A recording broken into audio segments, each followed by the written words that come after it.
Absolute positioning, unlike relative positioning, removes the element from normal document flow. Other elements in the document that come after it move up as if the element doesn't exist. The positioned element is then placed precisely where you want it using a combination of left, top, right, or bottom offset values. The trick is to know which point you're positioning it from. Absolutely positioned elements are moved in relation to the closest parent element that has a position attribute.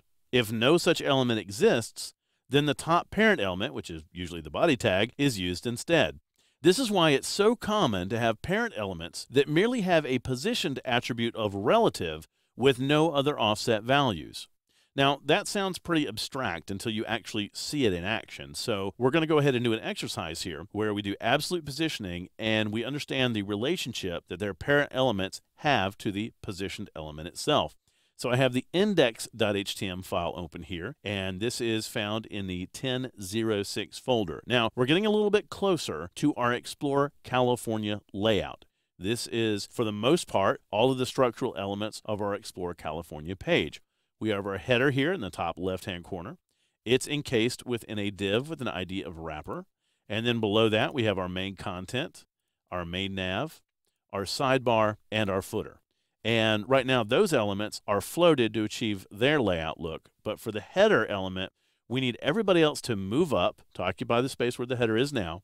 And then we're going to use the header and overlap our layout with it. So absolute positioning is a really good choice for doing that. So what we're going to do is go over to our CSS styles panel.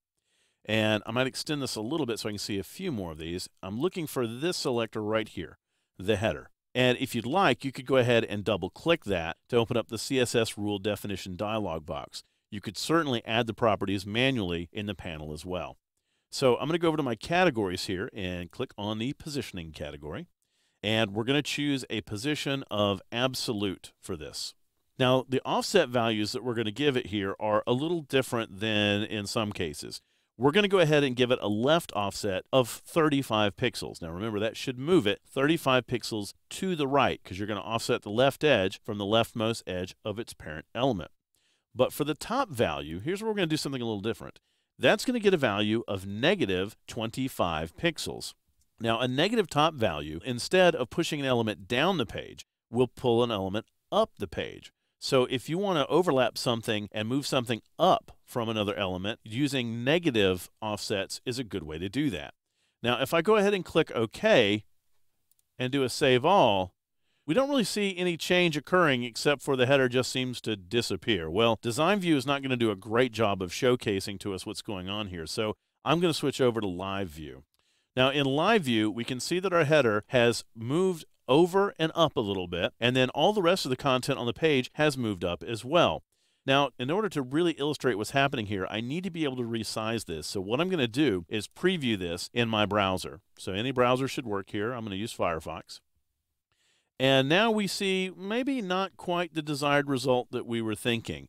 If I grab my browser and resize it, I can see that the remainder of the layout's kind of moving around with that. It's centered within the window, so as I resize that layout, all the main content, the sidebar, all those elements are moving along with it. But the header is staying fixed in that location. Now, the reason for that is exactly what we were talking about earlier. The header is going to go up to its parent element, and it's going to ask, do you have a positioning attribute? If that value is no, it's just going to keep going up the document tree until somebody finally says yes. If nobody ever says yes, then it ends at the body tag and it says, okay, you are my parent element. And so now what we're seeing is this header element offsetting itself 35 pixels from the left edge of the parent containing element. And then it's actually going up a little bit. If we could see kind of behind this toolbar right here, the top of our header would be right here because it's going negative 25 pixels up. Okay, well, that's not where we want it. We want it to occupy this space right here. The way to do that is to make sure that it's positioning itself relative to the wrapper div tag and not the body div tag. So how do we do that? Well, pretty easy. We go right back to our CSS styles. We find our wrapper div tag. And then with our wrapper div tag, we give it a positioning attribute as well. But this time, we give it a relative positioning attribute. Now, if you remember from the relative positioning movie, this is going to keep the wrapper as part of the normal document flow. Relatively positioned elements are not removed from normal document flow, so it shouldn't have any adverse effect on our layout at all. We're also not going to give it any type of an offset, so we're not going to give it any top values or left values or right values. We're just going to leave it alone. So what that in effect is going to do is everybody else will ignore that relative positioning, but the header is going to say, oh, okay, so you have a positioning attribute, and it will now position itself relative to the wrapper div tag. So I'm going to go ahead and click OK, save the file, and preview that in my browser again.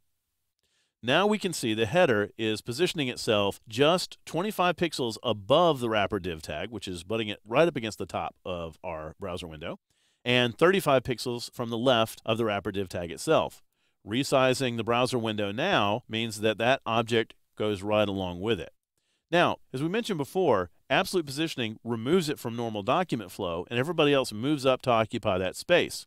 You can see this with main content. Main content's now moving up to the very top of the wrapper div tag and butting up against the top right edge. However, our main nav and our sidebar aren't moving up underneath the header div tag like we would expect. Why not?